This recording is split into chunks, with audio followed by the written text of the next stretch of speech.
Have you ever heard of the musical The Puppetmaster's Regime? Most likely you haven't. In fact, most die-hard theater lovers are often unfamiliar with this little production. It was a 1934 stage musical written by anonymous authors of the music, lyrics, and book. It starred upcoming performers such as Timmy Cutie Pie Wright, Sally Wilkes, Henry Gregory, as well as many others. At the time, it was the most expensive show to date. It was said to be the biggest, most spectacular stage show to San Francisco and back. From the Testament of Tyler Warwick, 1901 to 1983. I went to see the show about a week after I turned 33. The ticket was a gift from my sister who knew how much I loved the theater. I remember the signs. They were huge and rather gaudy. Oh, and the playbill. It was just a single red dot with a doll-like face on it. It seemed a bit melancholy for what I assumed was to be a musical comedy, but I didn't pay much attention. I was going to see a Broadway show. From the Testament of Georgina Long, 1911 to 1984. The cast was made completely of new people. Young children and adults alike who were longing to get back on stage after vaudeville became old news. It was quite charming, really. But I did take a bit of notice to that odd little playbill. All the playwrights and lyricists and everyone were all unnamed, and that design...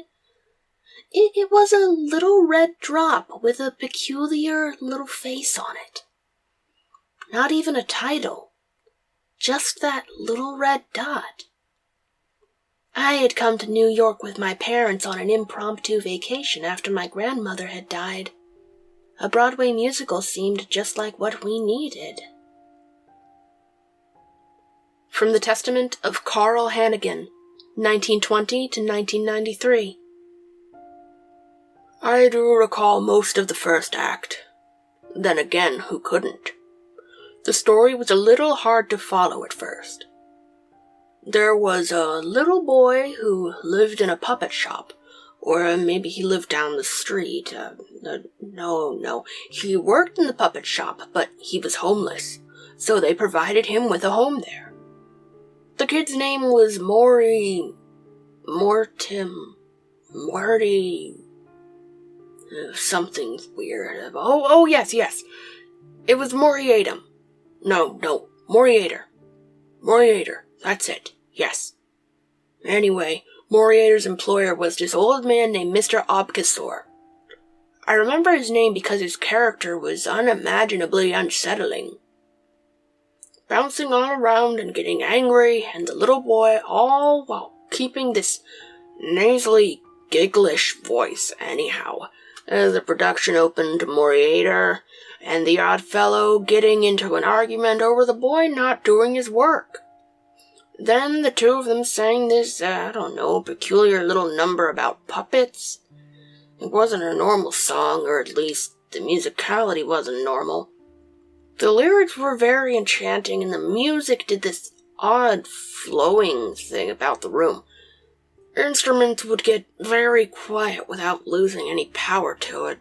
I'm likely explaining it all wrong. Oh well, but in time, we got used to it and the show progressed. From the Testament of Gabriel Johnston, 1919 to 1976. This youngster, Moriator, something like that, was quite insecure about his stay in the puppet shop. Very paranoid that his boss would throw him out.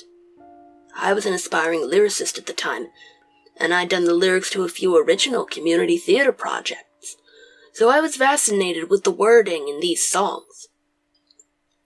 I scribbled down a few lyrics after I went home. Something I'm remembering. Unless I'm remembering wrong, the little puppet shop boy and Mr. Obvious something had an introductory duet.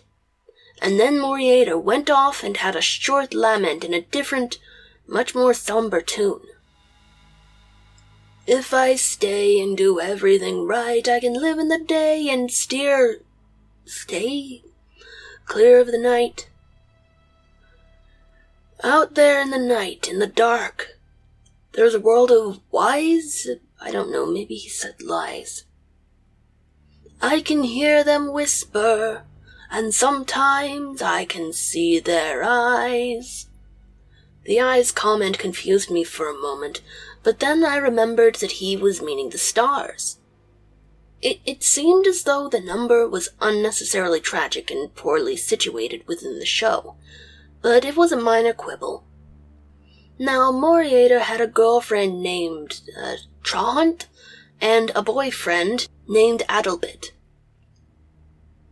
After interrupting the final note in his lament, they all gushed about how much they loved puppets, but they couldn't afford one from Moriater's guardian's shop. And so they transitioned into this vibrant little song about joining forces to raise money so they could afford to build their own puppet. After that, the three all headed to school, and the story took a sharp turn in a very different direction. After several attempts to begin again. Now, they had this really nasty teacher or headmistress named Madame Ripario or something like that. They had a reprise of the song from before, and she overheard them, and at first her remarks about the children's fantasies were somewhat comical. But then the light fixed on her, and she sang this heartbreaking little song. What the song was about was up for interpretation. It was somewhat about love, but it had all these strange puppet metaphors. The only lyric that stayed with me is, "Stroll through the wood cracks, show them your pains, the hole in your throat and the strings in your veins."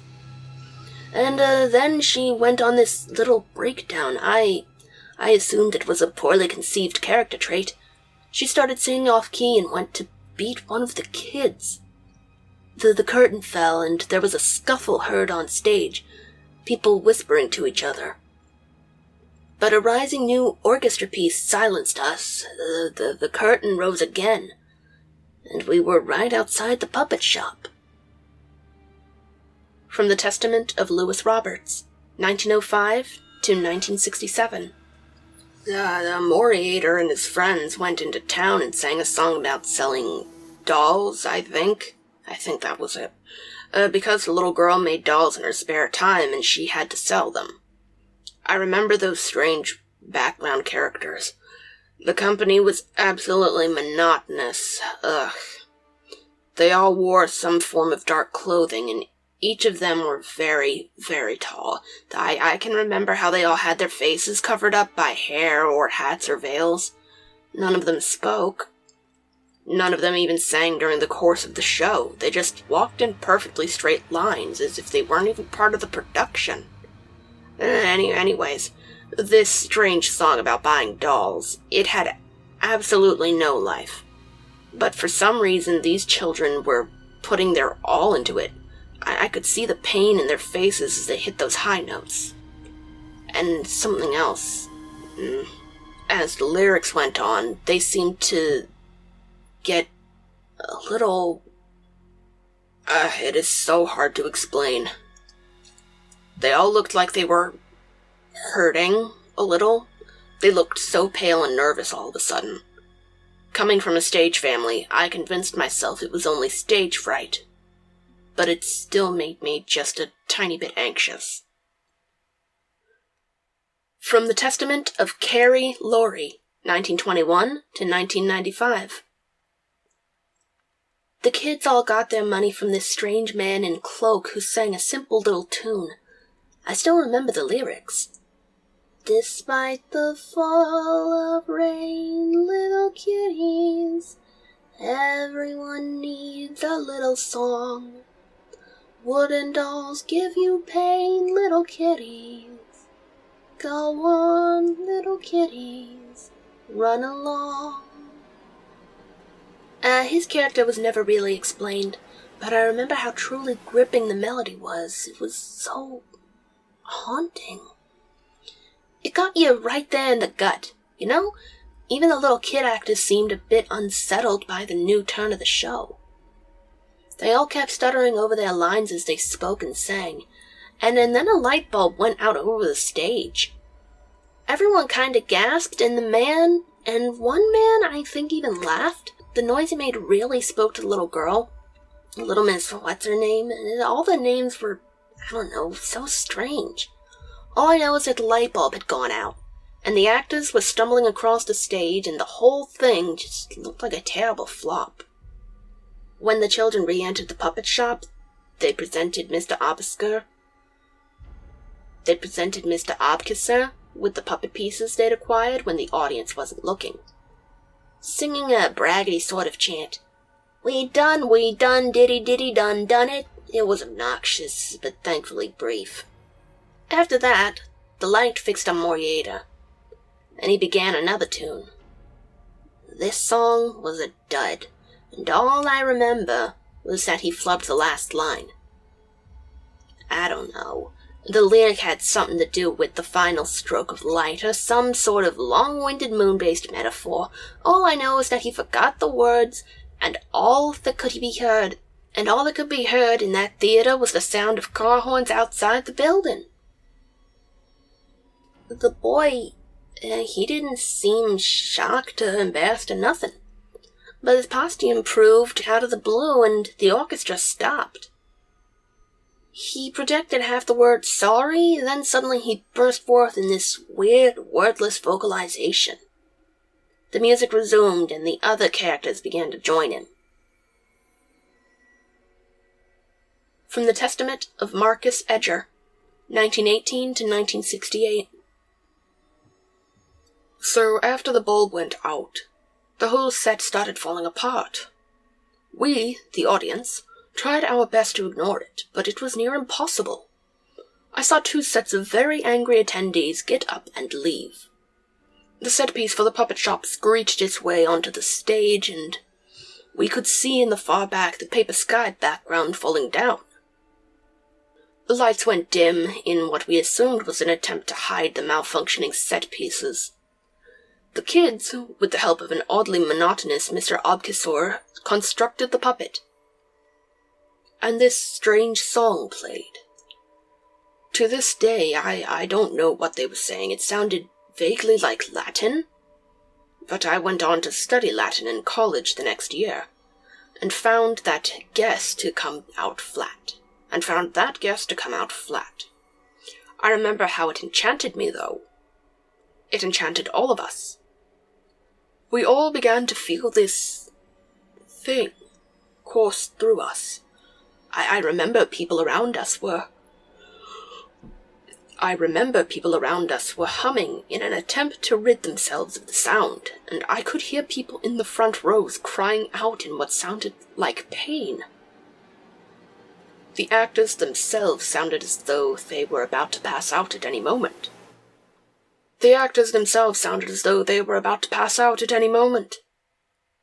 They were doing this odd sort of ballet, and they were tripping all over themselves, and more lights started flashing and breaking.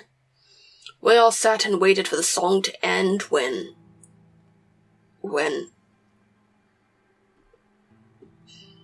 I'm sorry. I'm so sorry. I can't. From the Testament of George Frank, 1899 to 1999.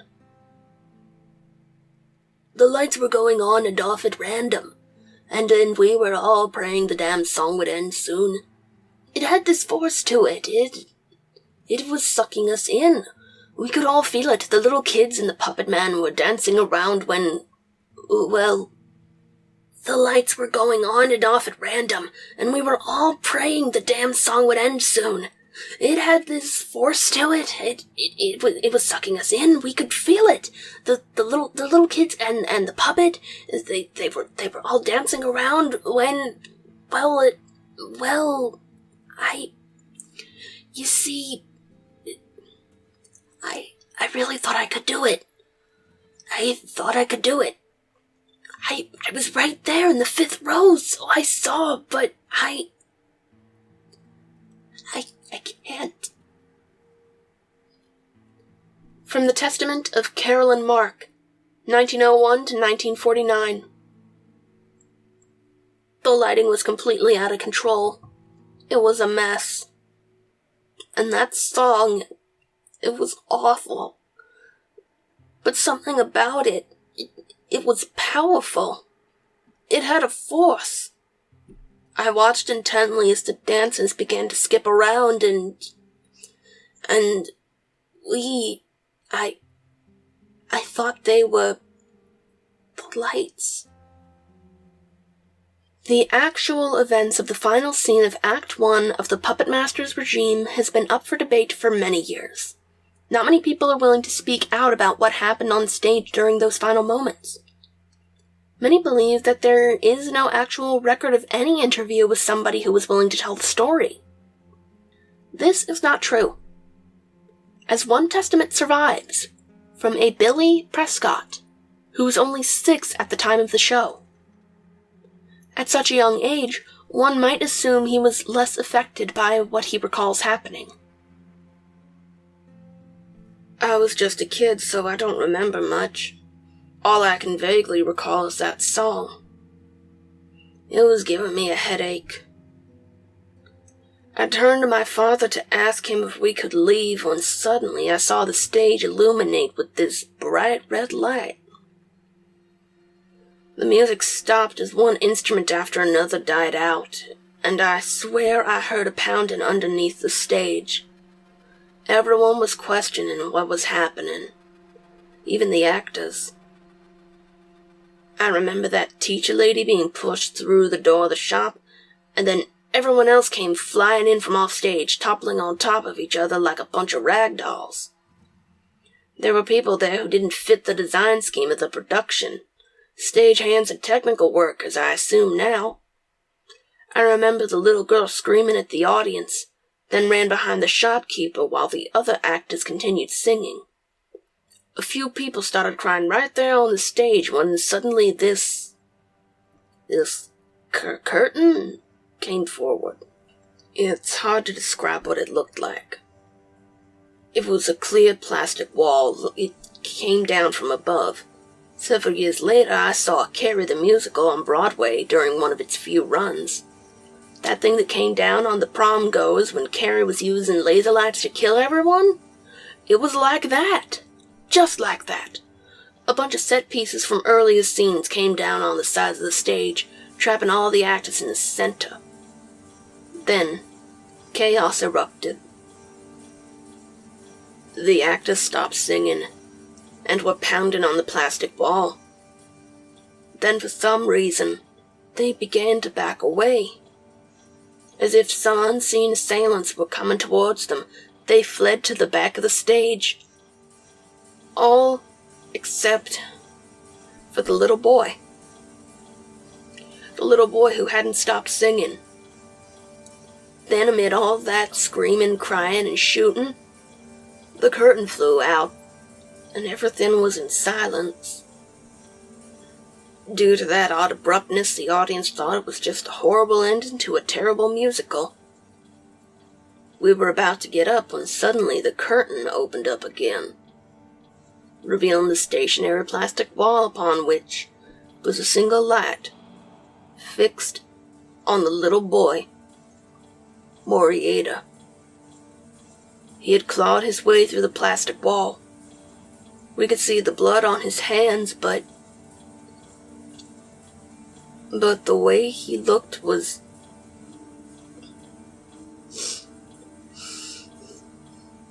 There was strings attached to every part of his body. We could all see his stomach, or lack thereof anyway. It was like someone had put a huge ice cream scooper in his belly. He was sobbing all over the stage, twitching and swinging around. It was a sight so unnatural looking, so painful and twisted and wrong, and even now, I can't seem to wrap my head around it, but, well, everyone looked at him, not knowing what to do, and then he spoke. "Help me. Please, help me," was all I could make out. And then he vomited and suddenly collapsed. The plastic wall lifted up, and the lights all came on, and we saw the rest of them. They were all dead. Every one of them looked exactly like that little boy. Everyone had those strings attached, and we watched as all of them, even the little boy, as their strings were pulled on. Their lifeless bodies rose on cue, and they bowed. However, we cannot be certain that this is a credible account, but unfortunately it's all we have to work with. The Puppetmaster's regime sparked horrible debate among the theater companies. Several audience members had to be treated to special therapy for years to come. And the show itself was covered up by the police. For years to come, the theater company, as well as the police department, who had never managed to solve the gruesome murders of the cast and crew of the show, denied that the play ever existed. However, in recent years, the story has resurfaced, sparking much new debate on the subject. The theater that housed the musical still refuses to acknowledge the show's existence, and most theater historians know nothing about the show in general. To this day, the identities of the anonymous lyric and music writers are unknown, and, to our knowledge, all recordings of the songs and police reports have been destroyed. However, through certain pieces of historical documentation, we can gather a bit of information on the production. The show itself had its first workshop in London in 1928. One of the songs, "Get a Puppet," was recorded with vocals by 12-year-old Garris Creeley. However, this recording has been lost, but is supposedly available on the black market of the internet. Other than that, no official records were ever made. Some ancient accounts say that an illegal audio taping of the final scene of Act 1 was recorded from backstage, but we cannot be certain that this is anything but a rumor. As for any official memorabilia, very little of anything has survived. Until her death in 1994, theatrical historian Gladys Masters kept 2 large-scale posters, which she displayed at charity events, but these have since disappeared. Early costumes by Alice Lively, who had been the costume designer on Puppetmaster until she quit after payment disputes, are on display at the Pickett Danhee Theatrical Museum in Dover, England. Other than that, playbills from its premiere night were given out, but most audience members destroyed their copies after seeing the show. Legend has it, around 10 to 20 survive. On another note, over the years the show has grown a small cult fan base, and here recently, an off-Broadway revival has been scheduled to premiere soon.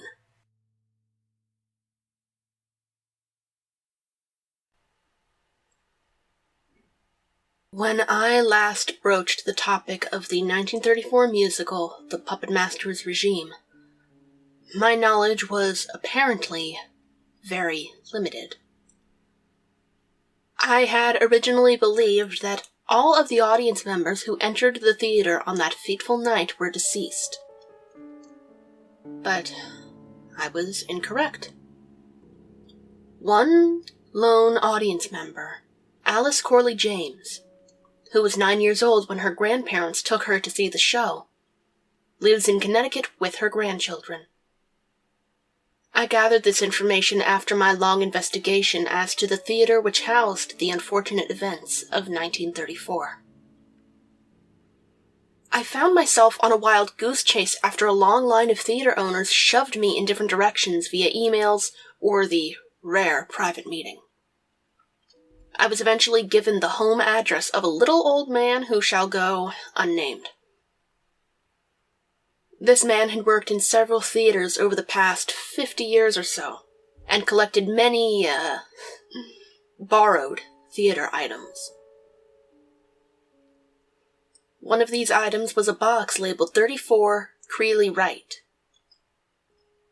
The gentleman claimed that he found it in the vaults of the August Wilson Theater, but I'm not sure if he can be trusted, as his eggs seem to be in quite a few baskets, if you understand me. The oddly numbered box contained several sloppily organized papers, all of which detailed the long-awaited production of the Puppetmaster's regime.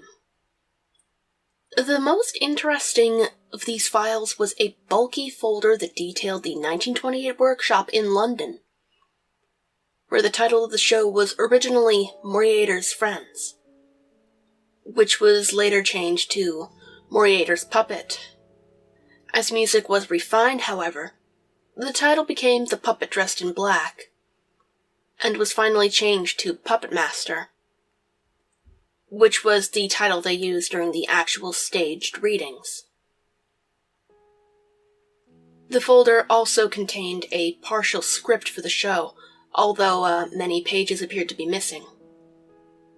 None of the song lyrics were shown on the script, although the song titles were printed in their place, along with notes for the young actor playing the part of Moriader. Most of the notes are from the director, a man named Richard Weber. But, one particular note seems a bit ominous.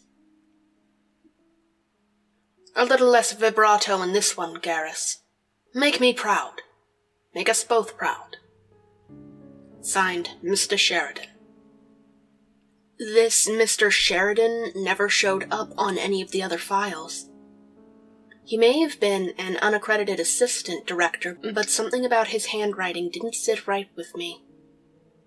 Anyhow, some of the song titles are rather fascinating. Tunes with such titles as Never Mind Me, Mister, Moriader Was an Orphan, and Get a Puppet make the production seem like any other. The characters don't seem to be written in any strange way, much to my disappointment. It seems like a harmless little kiddie show, cutesy and upbeat.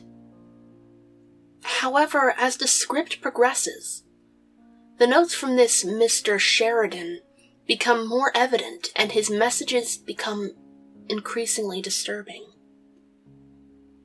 We love the way you used to do it. Stop doing what we never told you to try.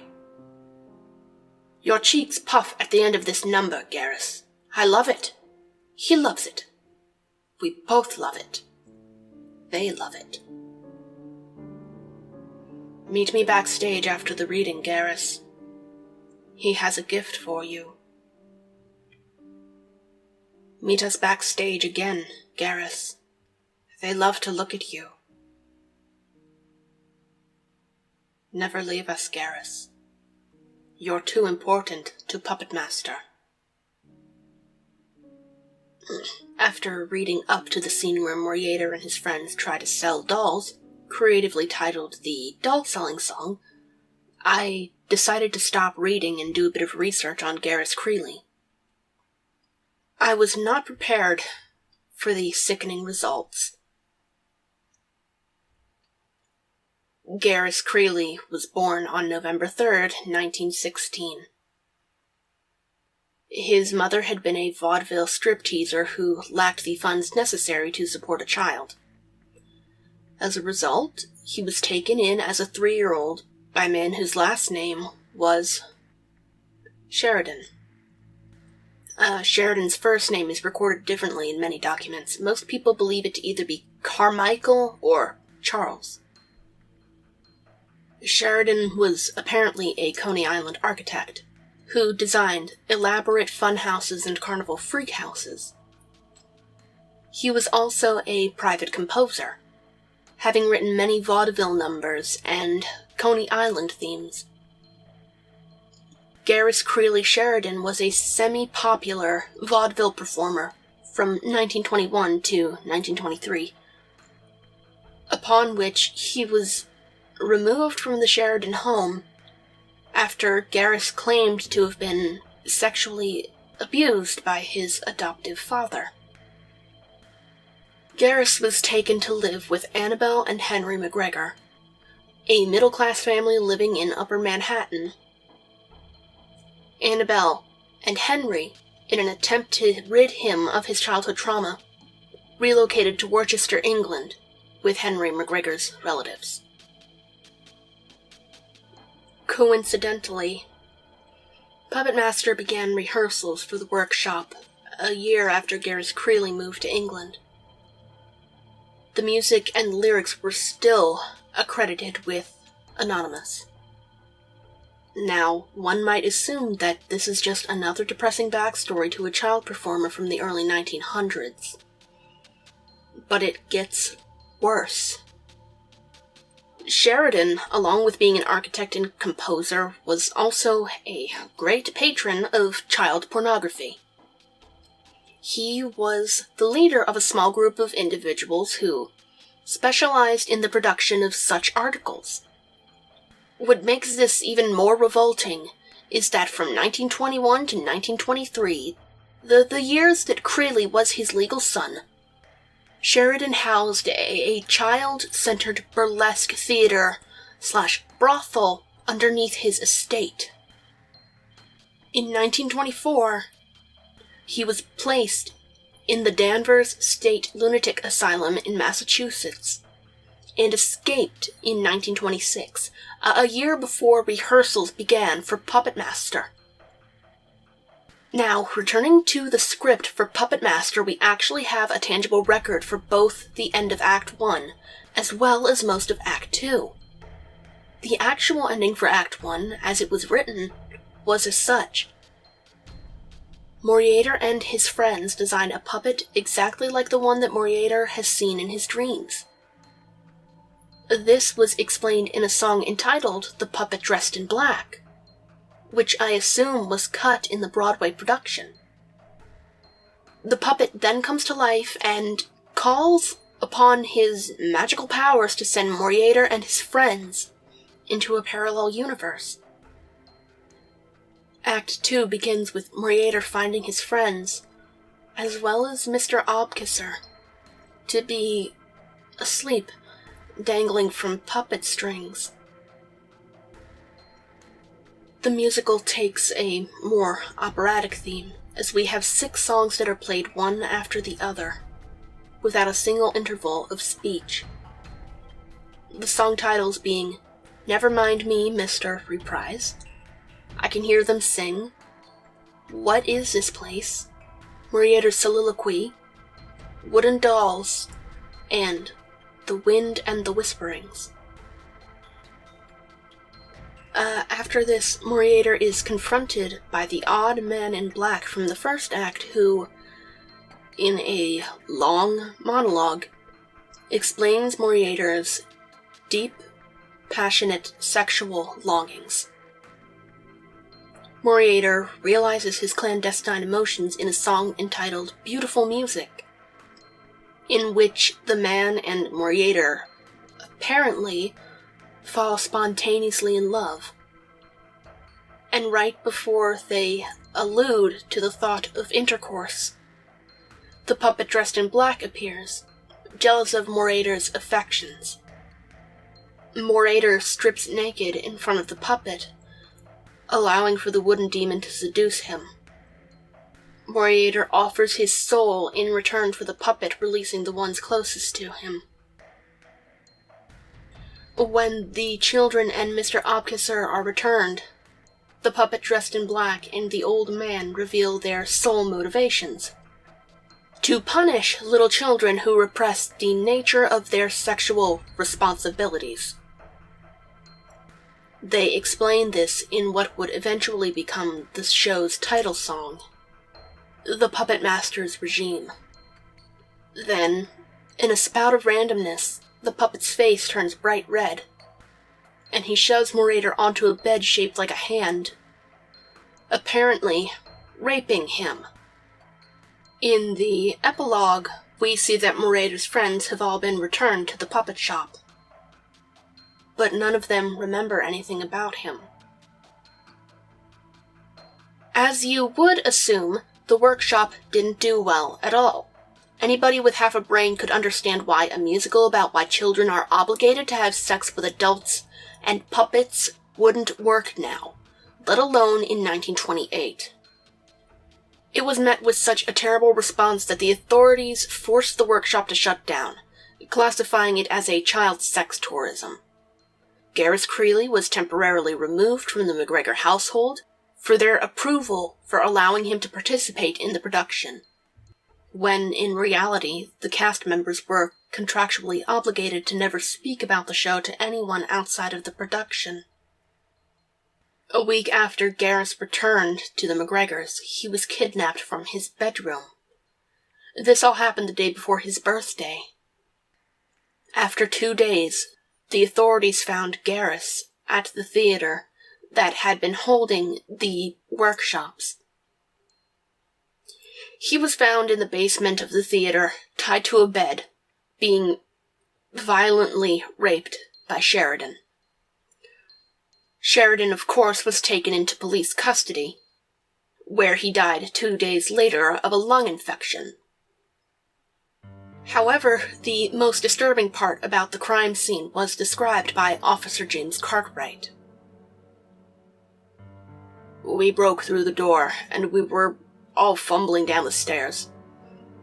We could hear him, Creeley, screaming.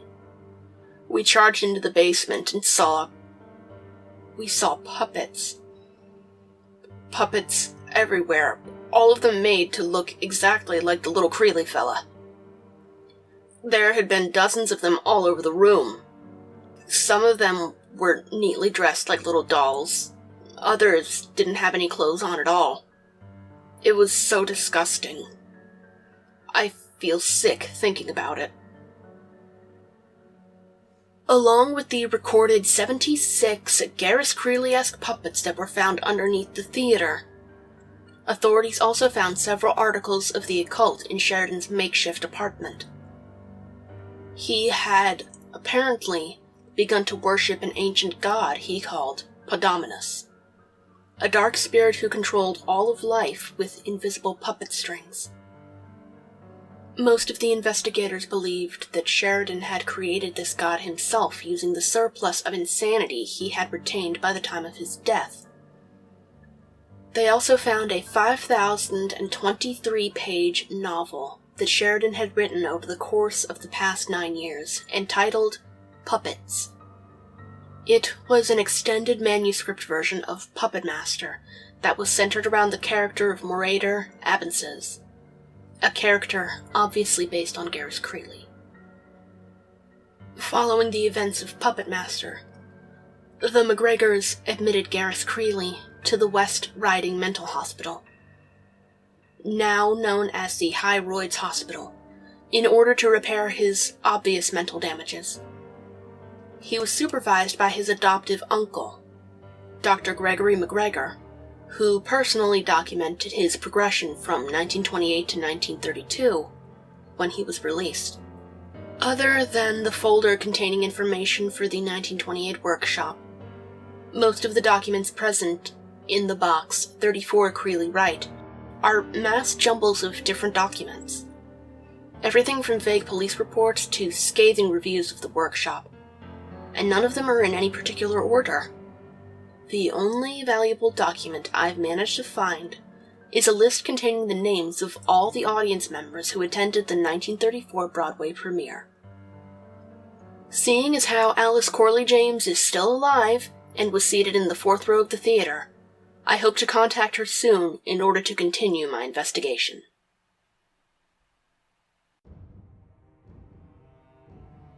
From the personal diary of Annabelle McGregor. The 7th of January, 1932.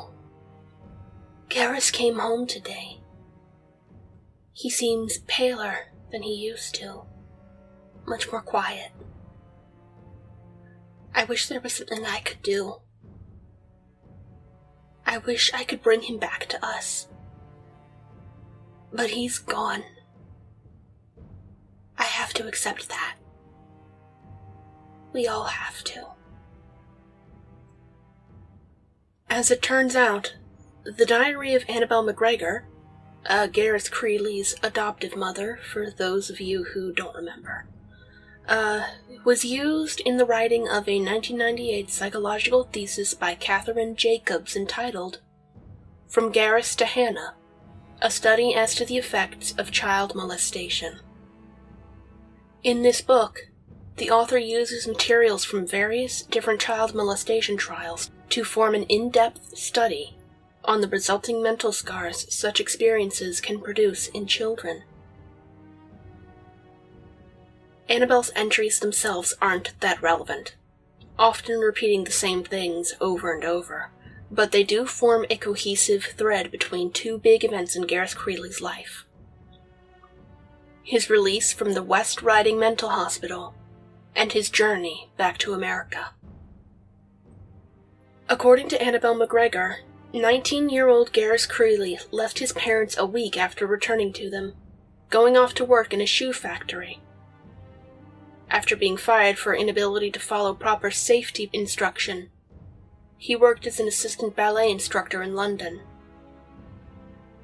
6 weeks after this, he returned to his parents, where he learned that they had been harboring a secret from him. After Sheridan, his previous adoptive father, had died, Garrus was left to inherit all of his belongings.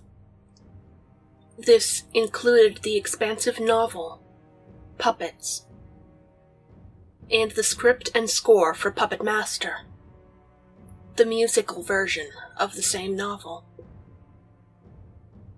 From the personal diary of Annabelle McGregor, 18th of September, 1932. Garrus called to tell us he was leaving. We asked when he was coming home. He hung up after that.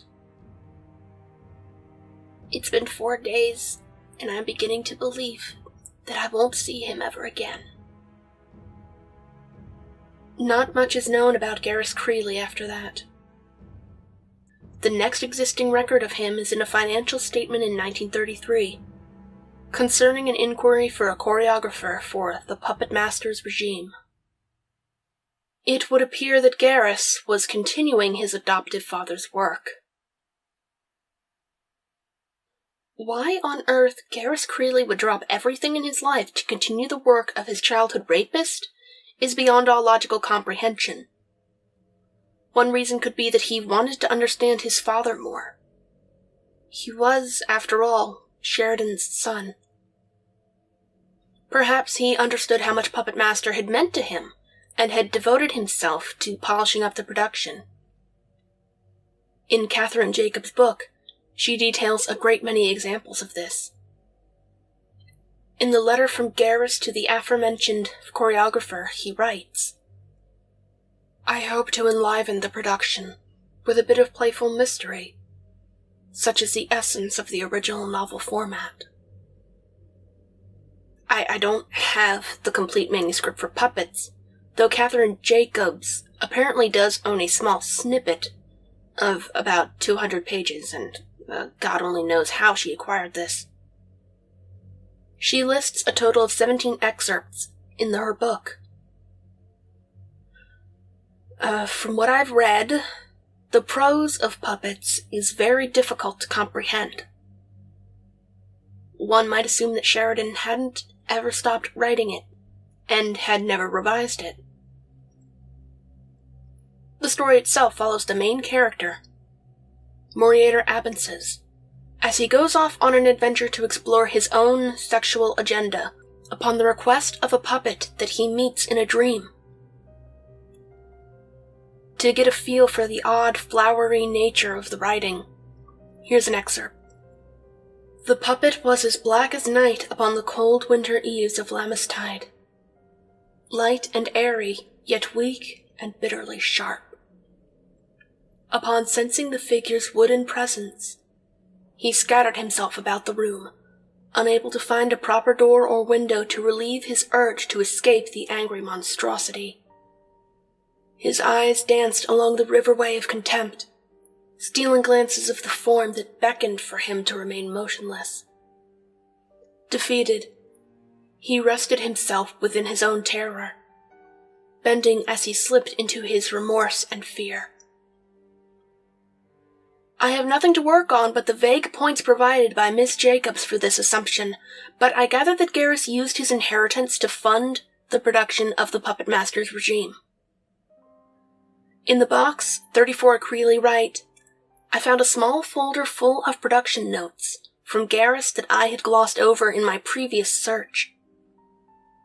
Nothing of great importance stands out, other than the pitch Creeley used to gain attraction of several theater owners who were interested in housing the production. Garrus describes the show as upbeat, fraught with flowery production numbers, and a moral all ages can relate to. I feel like this is a good time to bring up my meeting with Alice Corley James. I made sure to phone her grandchildren for permission to visit, for which I was declined 3 times. After I sent the cake, they understood my persistence, and I was granted access. It was a 6-hour drive to the home of Alice Corley James. Her granddaughter was hospitable enough. Well, as hospitable as someone can be when they obviously don't want you in their house. She took me to the living room and offered me some cake, which I declined. A few minutes later, I met Alice, who limped her way onto the couch with a plate of cake in hand. I tried speaking with her, but she refused to talk to me until she had finished eating. I took an instant liking to the old bat, nutty as she was. Throughout the following Q&A, Alice made it very apparent that she had reviewed her facts. They seemed rehearsed and tired coming from her lips, but I don't think much of it. From the Testament of Alice Corley James, 1926 to the present day. How old were you when you saw the Puppetmaster's regime? 9. I had just turned 9 that Wednesday, and we were going to have a party the following Saturday. What do you remember about the production? I don't truly remember a lot about the show. I was young, I was hyperactive, and I was bored. Bored to tears by the entire thing. It was so very monotonous, and so blandly staged. I recall watching the 3 kitties dancing the exact same motion, twist, tap, for almost 4 minutes, all while the ensemble walked in crisp lines. It was so awkward. That little boy playing the main character, Maury something or other, was a bit quiet if you asked me. He sort of mumble-spoke, squinting the entire show. Those vague, squinty eyes were bland, too. I fell asleep halfway through Act 1. And do you remember the end of Act 1? No. When I woke up, my parents were dragging me out of the theater. I spent the next 3 hours waiting by the street with my mother while my father searched for his brother. Uncle Devin was the assistant choreographer, you see. He died backstage. I think a lift collapsed, I don't know. It was only when I was 30 did they actually tell me what happened. Though I remember that they never acted the same again. Did your uncle keep any documentation of his time working on the production? Oh, I wouldn't know. We weren't all that close to him, you see. If he had, where could I find those documents? Either they're still at the theater, or my father, Oh, yes. My father probably had them. I remember the policeman delivering the box to us. Your best chance of finding it would be in the attic. We moved all of my father's old office documents into a red... yes, it was a red chest. If it isn't there, it was most likely thrown away. Mrs. James's granddaughter aided me in my search, and together we found the red chest, as well as Devon Corley's belongings. They had been shoved into a small storage crate within the chest, sloppily strewn in wrinkled chunks of paper. I offered Alice the opportunity to rifle through the crate, but she politely shooed me out of her house before asking for another piece of cake. At first, I couldn't make much sense of the contents within the box. There were a few bills, some blasé production notes, and a list of ensemble performers. However, one particular sheet of paper did match my interest. The audition notes for the role of Moriator. For those of you who don't remember, this was the character whose actor was last seen begging the audience to help him on the night of Puppetmaster's premiere. Not many names were found in this file, oddly enough. Just 14 boys and 6 girls. Underneath the various names are notes over the auditions. Notes such as too cheeky, too quiet, too mumble-mouthed. But about 3/4 into the paper, the name Timmy Wright is circled 3 times. A small star etched beside it. He's the one, the note reads boldly. I've done a bit of research on this performer as well. Timothy Cartwright was born on August 16, 1923. His father, Vincent Cartwright, was a lighting designer for a theater on Broadway at the time. His wife, Margie, was a costume designer. Though little is known about the beginning of Timmy's career, by the age of 9 he had taken the vaudeville world by storm as Timmy Cutie Pie Wright, or Cutie Wright, for short. As far as I can gather, his only Broadway credit before the Puppetmaster's regime was in a semi-successful flop called Joyful Hooligans, in which he played a young British boy who falls off of a ship and is taken in by a band of American teenage pickpockets. Devon Corley's diary details the arrival of Timmy to the theater. He says that Timmy was asked to be dropped off in the lobby without his parents. Garris Creeley instructed the staff not to enter the lobby for an hour. At the end of this hour, Garris Creeley himself came through the lobby doors and found Timmy still in his seat by the receptionist's desk. He was quoted to have looked confused and scared, with a look in his eyes that likened to an old cat, weak and defenseless. Garris led him back to his office, where he waited for his parents to return to sign the proper paperwork. The next few entries of Devon Corley's diary described the hiring of the rest of the cast and crew. Shirley Taxam was signed on to play Trahunt for 3 weeks, died in an automobile accident, and was replaced by Sally Wilkes. Henry Gregory, another vaudeville performer who worked with Timmy at least twice before, was signed on to play Ottlebit. Other cast members included Fernando Perron as Mr. Obkisser and Grace Day as Madame Ripario. The casting for the Man in Black, as well as the puppet dressed in black, are not listed. Set design was done by Abraham Duarte, and costumes were done by Juliana White. Lighting and direction was taken up by Garris Creeley himself.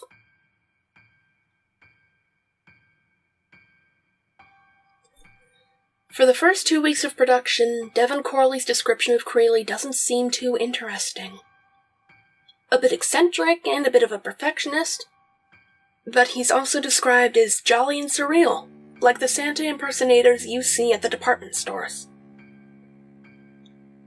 He was always cracking jokes, and for the most part had a good attitude. However, as innocent as his behavior seems, even from the beginning he has a strange obsession with Timothy Wright.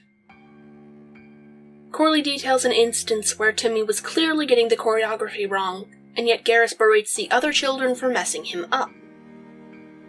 From Devin Corley's perspective, he coddles the boy, and barely even directs him. Now, as lighthearted as he was, Garrus Creeley was also a rather strict director. Devin Corley claims that each of the cast members was to arrive at 4 a.m, 2 hours before the crew arrived, simply for vocal exercises and warm-ups. In one entry, he states, "The ensemble was placed into 3 lines, and the children were lined up in front. Mr. Creeley would spend 15 minutes going over the exact same tap routine each morning. He always had Timmy do it first, and then the others were to follow. Afterwards, everyone was to gather in a circle for vocal warm-ups. It would start by going through their ranges, then Garrus had us do that awful dance. There were to be 2 circles, one inside the other, and the cast would hold hands. Then both circles were to dance around in opposite directions. The outer circle began the chant first, crying out, 'Seaman tail, seaman tail,' while the inner circle yelled out, 'Frela, Frela.' Both chants were ensemble lyrics that had been cut from the production, but Mr. Creeley saw fit to include them every morning, saying they were perfect vocal exercises. Garrus's impatience continues throughout the rehearsals. He grows violent, and many cast members report to Devin that Sally Wilkes exhibited bruises on her upper arms. The script was modified weekly, putting the company in great stress. Timmy Wright was the one who took most of the damage, as most of the changes gave his character more lines, placing him under a lot of pressure. He was often asked to visit Creeley's office for private readings, where he'd stay for hours. Tragedy entered the life of Timothy Cartwright on August 13th, 1933, when he and his family had been the victims of an automobile accident, which killed his father and severely injured both he and his mother. Devin writes that for a month and a half, Garrus visited Timmy daily and eventually stopped coming to rehearsals altogether. The principal choreographer, Mandus Thorman, took up the role of director during that time. It was also during this time that they sought out the employment of 14-year-old Rory Atkins to be the understudy for Timmy. Devin writes that it was the conspiring of Thorman and the producers that Rory would eventually replace Timmy. "This cutie pie Wright," writes one producer, "is completely inept in the art of performance. His delivery is too big, his eyes are too big, his presence is too big. And for all that bigness, he has a shockingly little amount of talent and discipline. Mr. Creeley spoils the boy and hardly gives a scrap of motivational honesty in the direction of anyone else. In short, Timothy Cartwright must go." While Garrus was gone, the production staff also persisted in cutting certain songs from the show. This included a number that occurred midway through Act 2. A gibberish number, sang by an army of puppets, that they said slowed down the production. Creeley was quite unhappy with this, giving them several angry phone calls about the matter. They eventually gave him an ultimatum. Cut the number completely, or put it somewhere else. Garrus placed it at the end of Act 1. Devin notes that Garrus would tell the children to practice this number on their own time. And when they did run through it in rehearsals, it was in segments, never in its entirety. The number itself contained one group of lyrics that was repeated over and over. Garrus made it painfully clear that the company was to sing these stanzas exactly 100 times before they could take up a break during intermission. even if the curtains closed before they were finished. Devin's journal ends with a relief from the notes throughout. Instead, he explains an event that he himself was present for. I think it's best to simply copy the section itself. Nobody was ever allowed in Mr. Creeley's office but Mr. Creeley and Timmy. I assumed Mr. Creeley would want to meet Rory, but he never asked for an audience with him. However, Mandus had instructed me to deliver 3 resignation letters to Mr. Creeley's desk, and I went to my task. When I came in, the room was all musty and hot. Like there wasn't even air conditioning in there. The windows were drawn, but my vision adapted fairly quickly. I saw that, on the floor, was a worn mattress with plates and cups all around. I blinked in surprise. Rushing over to the bed, I saw that it had definitely been in use for quite a while. I wondered, in astonishment, if Mr. Creeley had been living in the theater. When I considered the idea, I did recall that he'd put all of his money into this show, and we never heard him ask us to send papers to his house, only to his office. Along the far end of the room were a few piles of shirts and trousers. It was still very dark, so I didn't focus on them too much. I went to set the papers down on the desk when, against my better judgment, I had the urge to snoop around a bit. I looked over the top of the desk, nothing but pens and scrambled folders, then went right to the center drawer. What was inside that drawer frightens me more now than it did when I saw them. Within the drawer was a gun, a bit eccentric maybe, but I thought nothing of it, as well as a worn, hand-painted mask. Red in color, it was put into the shape of a doll's face. A puppet's. Besides the mask was a small journal. I opened it and found the pages to be yellowed with age. The pages themselves concealed mad writings that were barely legible, but I could tell by the drawings that it was some sort of worshipper's guide. There were these charcoal sketches of a puppet, a giant puppet that controlled the world on strings protruding from its fingernails. Other pictures showed the puppet walking amongst common men who could not see it. There was a drawing of a man raping a small girl, the puppet controlling his arms. There was a man stroking the bodies of his wife and children, a young girl being bought for the night by an older gentleman, 2 twins being held down on their bed by some invisible force, all pictures in which the puppet stood by, grinning. I placed the journal back into the drawer, but then I noticed the mask. The mask had the same face that the puppet did.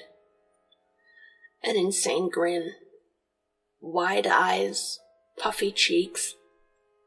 It was only when I held it closer to my face did I notice it also shared the features of Timmy. The same mouth, the same nose, the same eyes. I shoved the mask back into the drawer and shut it quickly, my curiosity morphing into sickness. I backed away from the desk and hit the wall. Turning to my right, I felt my foot come into contact with the pile of clothes I saw earlier. My eyes had completely adjusted to the dark by now, and I could see that not all of the shirts and trousers were Mr. Creeley's size. At least 4 of them were smaller. The clothes a young boy would wear. I grabbed the papers off the desk and ran out. I delivered them into Mr. Creeley's hand that afternoon. After that, there are 7 blank pages in the journal of Devon Corley. There are no more entries. At the bottom of this crate, however, was a newspaper dated October 3rd, 1935.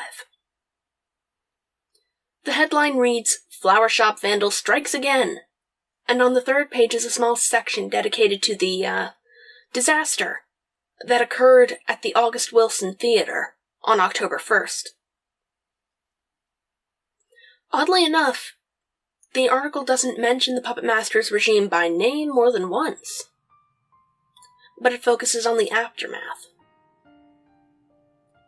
In an interview with police officer Jeremy Winthrop, "We ain't got no idea what could have happened.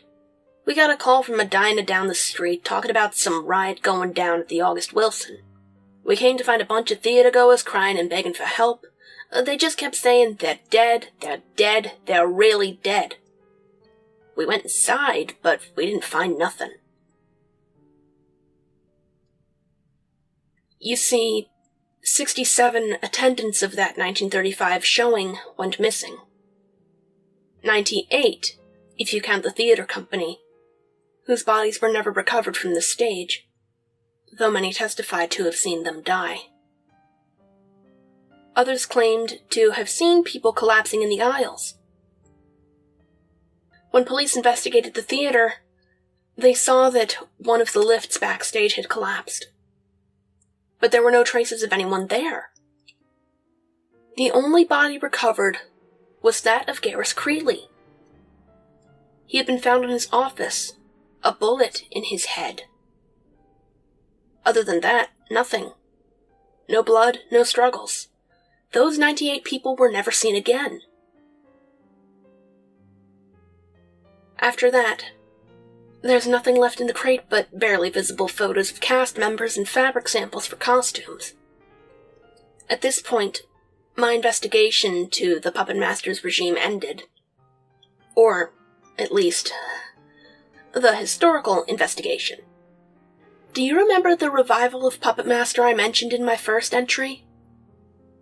Well, the first preview performance will take place in Chicago on September 18th, and I've already booked balcony seats. Being a full-time investigator for an obscure pornographic musical doesn't lend itself to much of an earning, you see. I will be attending this showing, where I will record the audio and take notes on the production. I'll do a detailed run-through of the production the day after I see it. Investigation will resume September 18th.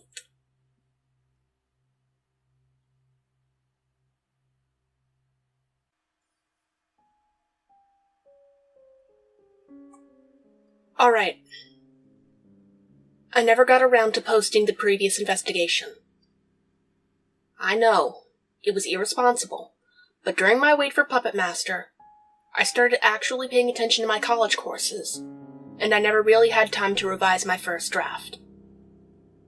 So, I suppose I'll just have to post my findings in one long entry, as I have seen the revival of Puppetmaster.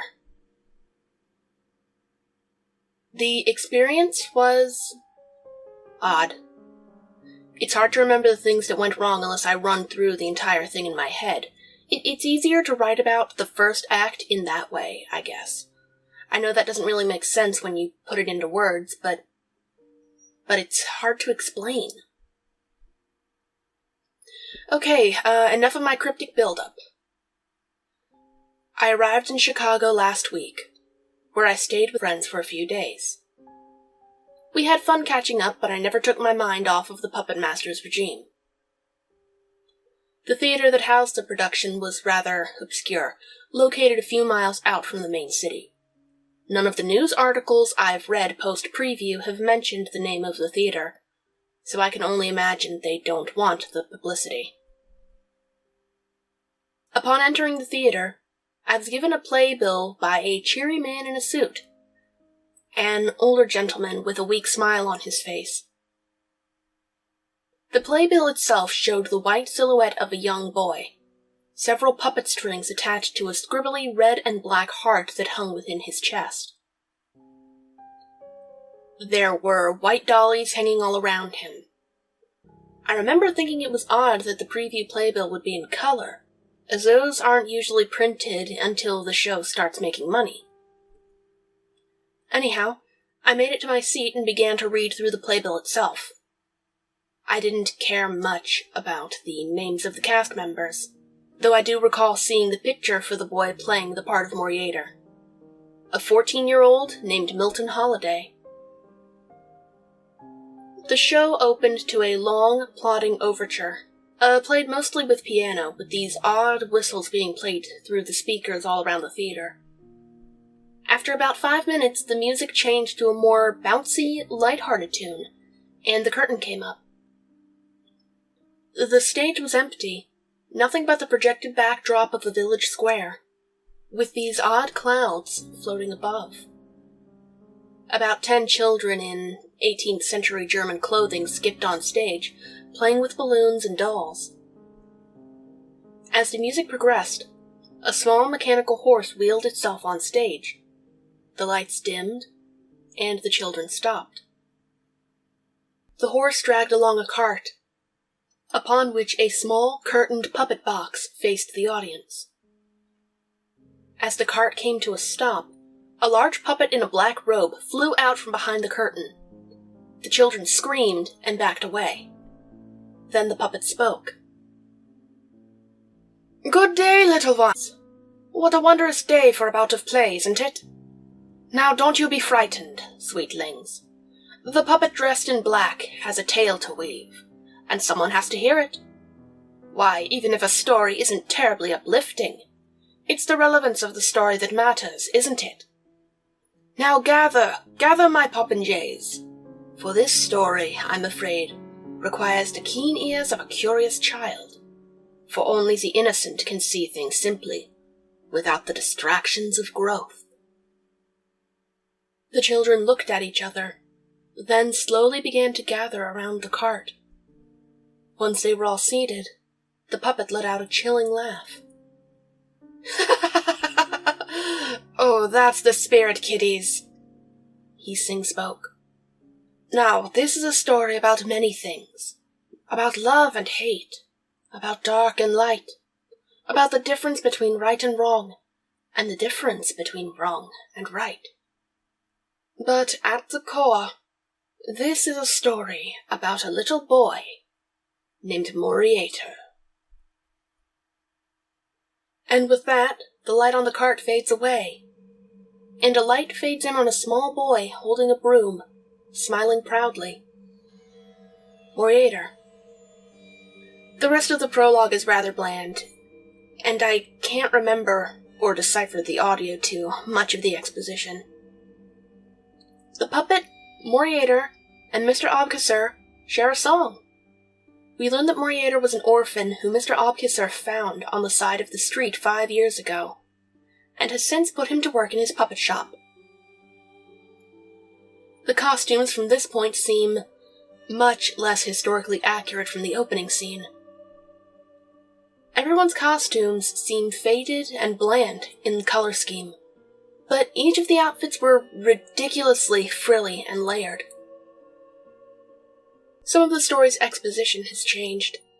For example, Moriator's last name, Abences, has been reapplied from the novel on which the story was based. The staging and set design is oddly reminiscent of Andrew Lloyd Webber's The Woman in White. Most of the sets are made up of hyper-realistic projections that give the illusion of a moving camera. However, unlike The Woman in White, there are far more set pieces which actually have moving images projected onto them. Like the revival of Sunday in the Park with George. For example, during one of the opening songs, I Can Hear Them Whisper, we see Moriator sweep up around the puppet shop. We watch as the front desk and 2 puppet display shelves spin around on the turntables as the projected background spins slightly faster, adding in ominous shadows and subtle lighting changes. It was dizzying, but effective. Most of Act 2's exposition seemed rather harmless in my opinion. It almost seems like the start of a Disney show.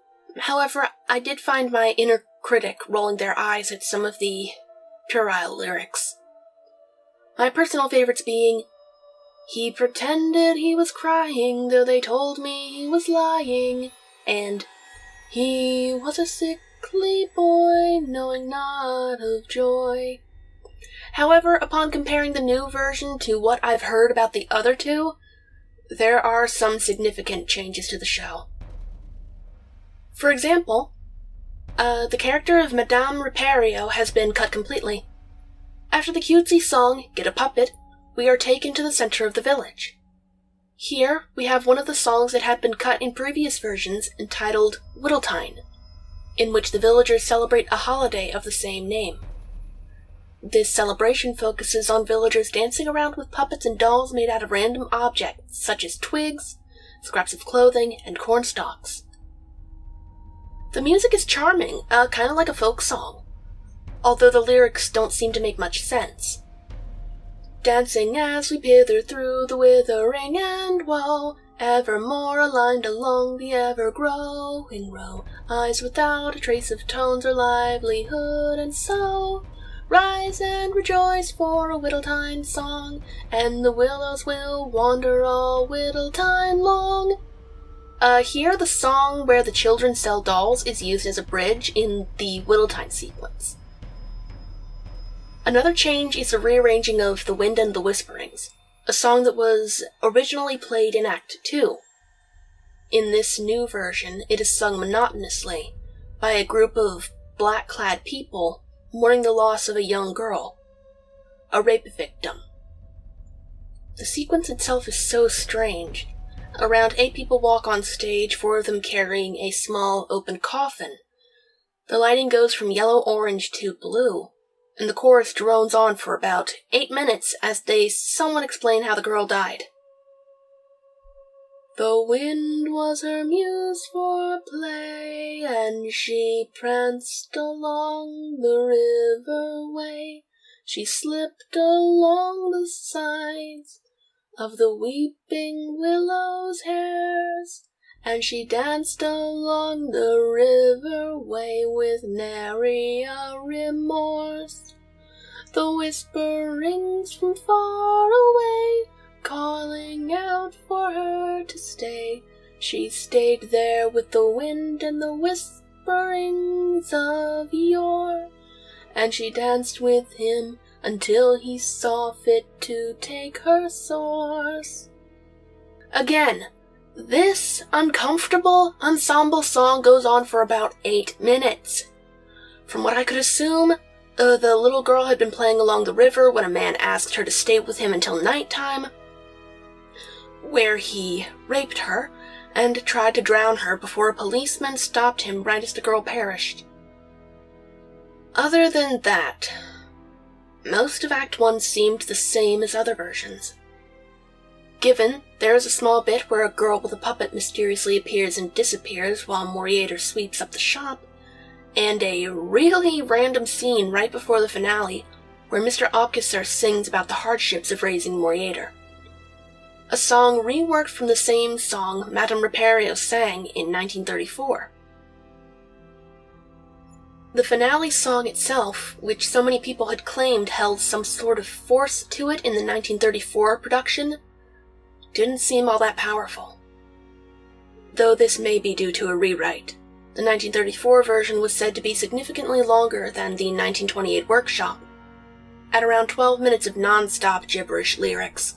This version was a reprise of The Wind and the Whisperings, followed by a few verses told through the odd language. The lyrics are, in fact, somewhat odd-sounding after 2 minutes of non-stop strobe lighting, but I wasn't that affected by it. There weren't any deaths after the finale, at least, though intermission did last 10 minutes more than it was supposed to due to technical difficulties backstage. Act 2 was where most of the changes seemed to be. It began with the light on Moriator being strung up on ropes like a puppet, his friends and Mr. Obkisser hanging on either side of him. A new song plays where all the songs from Act 1 are placed into a montage, while the Act 1 finale music plays in the background.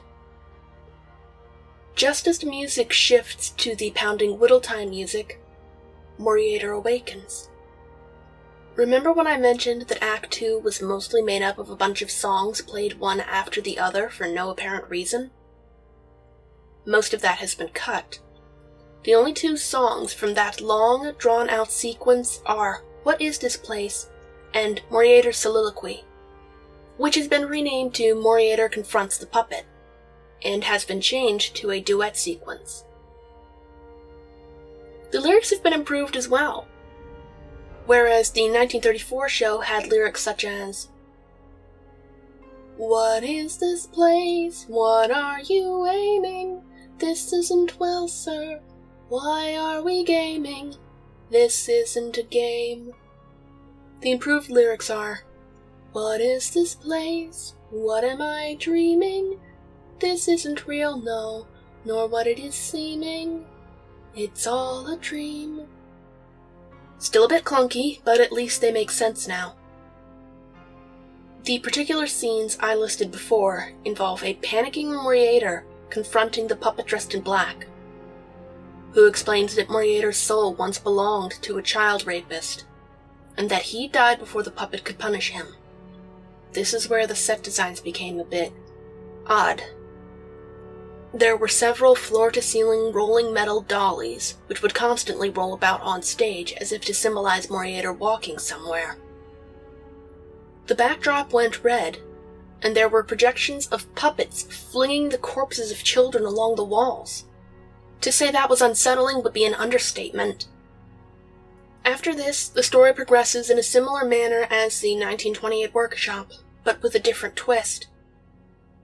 Moriator learns that the odd-looking man in black from the first act was the boy that Moriator raped in a past life. The man in black wants to revisit their relationship, but Moriator wants nothing to do with him. They spend the next 10 minutes singing about what might have been, and Moriator begins to remember things. He ends up seducing and dominating the man in black, and they have sex on a bed while a group of children acrobats frolic about on long sheets of fabric above them. Just then, the puppet dressed in black shows up and orders the old man to go away. He explains to Moriator that his punishment is to forever serve him, aiding in the future rape and murder of children in the village where he lives. As they both sing the title song, several children, including the little girl who drowned in Act 1, join in, all holding miniature puppets dressed in black. The new ending is a bit confusing, but apparently they're saying that pedophilia is some sort of vicious cycle. When a pedophile dies, his soul is placed in that of a newborn child, who will, by fate, be raped themselves. This influences them to become child molesters in their adulthood. Moriator, as well as several other children, manage to defy destiny by escaping their respective rapists, which results in their being enlisted into the Puppetmaster's regime. It makes so little sense, and it's so damn creepy. Then, just like in the 1928 workshop, all of Moriator's friends are returned to the puppet shop, but none of them have any memory of Moriator. We cut back to the cart from the prologue, where we see that all the children have disappeared. From the back of the puppet box, Moriator and the man in black exit from behind the curtains. They hop upon the horse and begin to trot their way out of town. As they exit the village, they hear a small girl's terrified screams, and she lunges out in front of the cart. She begins to beg Moriator and the man to help her just as an old man rushes out in pursuit. He insists he is the girl's father, but she sobs that she's never met him before. Panicked, Moriator pulls on the horse's reins and runs over the man, killing him. The man in black turns to Moriator and, his voice low, whispers, "Moriator, what have you done?" before the lights go out. However, right after this scene is where things quickly become wrong. The light slowly faded from the green tint of the forest into a deep blue, similar to the lighting during The Wind and the Whisperings. The entire company slips out from backstage holding their miniature puppets, staring directly at the audience. Just then, the lights begin to flash, and the puppets, I know this sounds kind of stupid to say, but they sang. I don't mean that the children sang while controlling the puppets' mouths. The puppets actually sang. And, oh God, the song. It was the same gibberish from the Act 1 finale. The children, the adults, all of them were holding puppets. They chanted those horrible words over and over again, their eyes unblinking, focused on the audience. Trapped in our seats, we were forced to listen to the song repeat itself over and over. I saw that the cast had begun to move the puppets around in jerking, near-erotic dance moves, every now and again twitching in unison with the rest of the company. After a while, I began to feel sick. We were all sick. I could see people in front of me leaving their seats, ready to leave.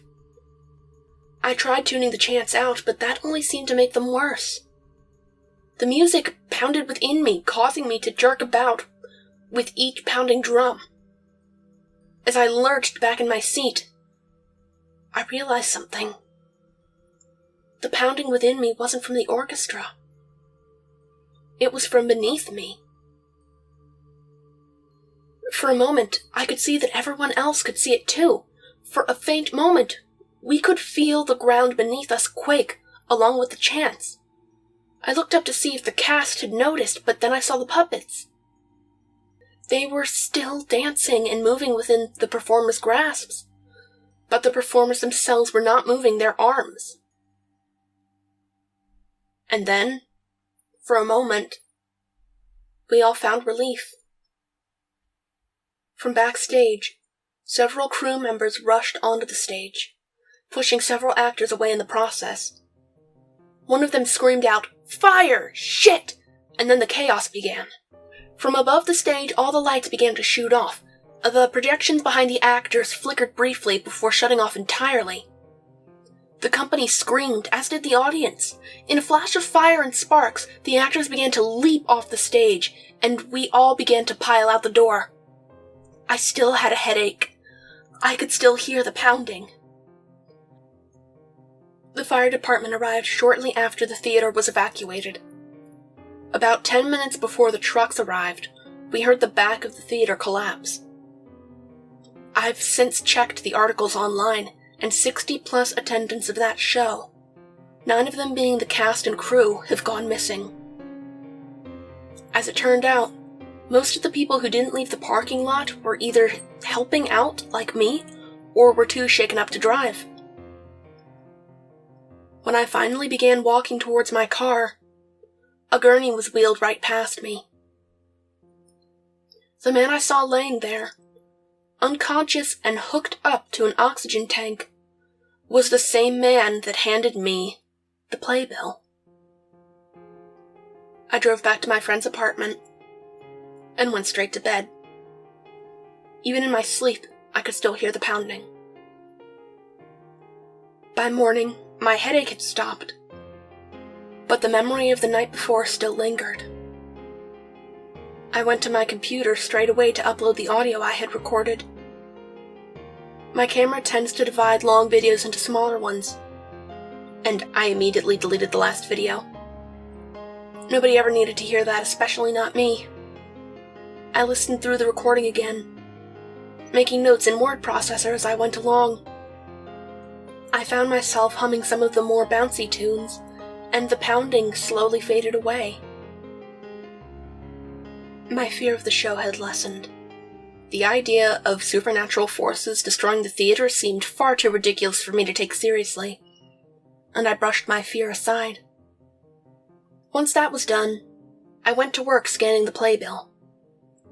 After scanning the front, I went to work scanning the interior pages. A bit curious, I skimmed through some of the production names. And it was then, right there on the 3rd page, I saw the picture of the man who had handed me the playbill. The man was the head producer and director, I learned. A cheery old man with a wrinkled face, looking away from the camera. Below his picture, in bold letters, read the name: Timothy Cartwright. My face scrunched. My breath went still. All I could hear was the faint memory of the pounding. That isn't right, I told myself. It isn't possible. It's a different person. It had to be. Timmy Wright died on October 1st, 1934 at the premiere of the Puppetmaster's Regime. Everyone saw it. Everyone saw him, begging for help, strung up on strings. This isn't possible. Then I remembered something. In my interview with Alice Corley James, she mentioned Moriader's squinty eyes and his monotonous acting. Timmy Wright was known for his wide-eyed expressions and over-the-top delivery. It's what made him famous. The person performing Moriader that night in 1934 must have been Rory Atkins, the understudy. That and Garrus Creeley had been found dead, killed by a gunshot wound to the head. Everyone assumed it was suicide. Nobody even suspected murder. I remember Devon's journal entry. The puppet mask, the clothes, the fascination Garrus Creeley had with little Cutie Wright. Nobody even suspected murder. Why would they? And then, to add to my revelation, I realized that among the cast members who had escaped from the theater, there was one boy sitting in the back seat of his mother's car. The vague, empty face of Milton Holiday. Moriader. The Puppetmaster's Regime is not a simple musical, I've come to realize. It's more than just a production. It's a force. An entity, even. It's not just a madman's sick, elaborate scheme to rape his own son. It isn't just a young boy's obsession over destroying his father's work. It isn't only an innocent last victim's last attempt at showing the world how he was wronged. It's a greater monster than that. Within the writing and music of this show is something... I don't know what, and I don't want to know what. Some kind of monster that refuses to die. People who saw the Puppetmaster's Regime both in 1928 and 1934 were said to have suffered from lifelong mental effects, causing them to hum tunes they had only heard once. Even now as I type, I quietly hum the sick, demented tune of Never Mind Me, Mister. When I sleep, the wind in the whisperings refuses to rid itself from my subconscious. I find myself thinking of this production day and night, singing and thinking about possible depth to certain subplots and songs. What's worse is that I know that someday another revival of the demented work will make its way onto stage. Milton Holiday is still alive, isn't he? And this evil won't rest until it remakes itself again. I've decided not to post any more of my findings. This includes the audio taken of the revival, and I suggest that none of you attempt to look further into the matter. It simply isn't worth it. Update. A few days after writing this, I read a few articles about the fire at the theater. Those 60+ missing people? The fire department has been searching through the rubble. None of the bodies have been found.